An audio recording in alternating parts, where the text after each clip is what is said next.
Студентите од домот Стив Наумов и натаму чекаат грејење и топла вода. Иако надлежните најавија решавање на проблемот, радиаторите и денеска останаа студени, а бойлерите празни. До санирање на проблемот, студентите се принудени да греат вода во тенџериња за да се искапат. Од студентскиот Стив Наумов вела дека се во координација со БЕК и очекуваат решавање на проблемот. Екипи од Балкан Енерджи Груп активно работат на отстранување на дефектот околу парното. Сега останува отворено прашањето дали од ноќеска студентите ќе имаат парно грејење. И додека се работи на отстранување на проблемот, студентите од Стив Наумов веќе 2 недели живеат во лоши услови. Лоши. Со парно грејење се мачите, како се загреваат собите?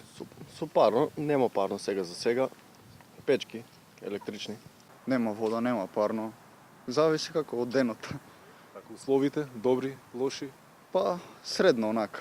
Ладно е и немат услови реално за живење.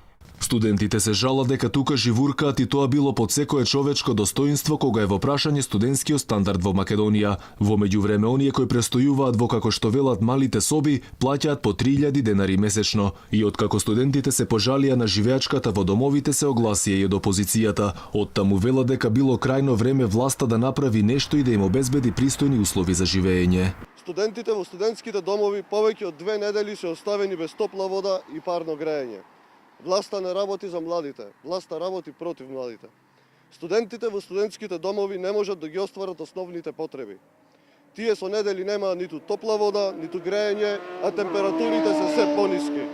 Студентите живеат во субстандардни услови. Иако редовно ги плаќаат обврските кон државата, обврските за домување, добиваат ризик по нивното здравје.